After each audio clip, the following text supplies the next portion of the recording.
Gas জ্বালিয়ে একটি পাত্র বসিয়ে দিলাম। 50 গ্রাম চিনেবাদামকে আমি শুকনো অবস্থায় ভেজে নেব, যাতে খোসাটা তাড়াতাড়ি উঠে যায়। এবার কড়াইয়ের মধ্যে সাদা তেল গরম করে নিয়েছি।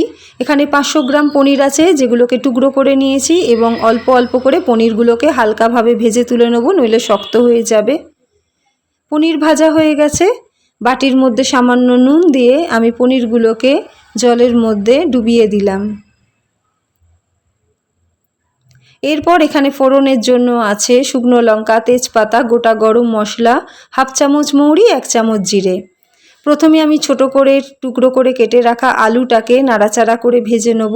দেখুন বাদামের খোসাটা কেমন উঠে আসছে। অবশ্যই বাদামটা আমার ঠান্ডা অবস্থায় আছে। এরপর এর মধ্যে দেব আমি 3 চামচ চারু মগজ আর 2 চামচ পোস্ত। এটা শুকনো অবস্থায় আমি গুঁড়ো করে নেব, কারণ জল দিয়ে বাটলে অসুবিধে হয়। এবার এটিকে আমি আলাদা পাত্রে তুলে নেব, নিয়ে বাকি মশলাটা রেডি করে নেব। ওই একই মিক্সিং জারের মধ্যে আদা, কাঁচা লঙ্কা আর খানিকটা কিশমিশ, এটা প্রায় 1 মুঠো মতন হবে, দিয়ে আমি বেটে নিয়েছি।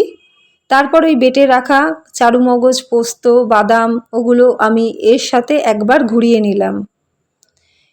আলু তখন ভাজা হচ্ছে, এর ওপর দিয়ে দিলাম আমি কেটে রাখা গাজর। আলু আর গাজরটাকে হালকা করে ভেজে নেব। তারপরে দিলাম আমি ক্যাপসিকাম কুচোনো, সবই ছোট ছোট টুকরো করে কেটে রেখেছি। এরপর আমি দিলাম 1 চামচ হলুদ গুঁড়ো, 1 চামচ কাশ্মীরি লঙ্কার গুঁড়ো আর 1 চামচ ধনের গুঁড়ো। মশলাটা যাতে পুড়ে না যায় তার জন্য নাড়াচাড়া করে নিয়ে এর ওপরে আমি দিয়ে দেবো কেটে রাখা 2 কোনা টমেটো। টমেটোটাও নরম হতে থাকছে। অল্প অল্প আমি জল দিলাম।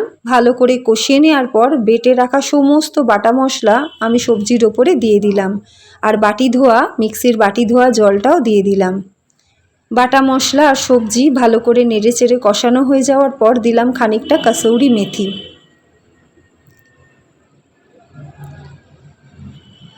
এরপর শেষে দেবো স্বাদ অনুযায়ী চিনি, আর আমার নুনটা কম হয়েছে বলে শেষের দিকে একটুখানি নুন দিয়ে নিলাম, আর সামান্য জল দিয়ে সবজি আর মশলাটাকে ফুটতে দিলাম।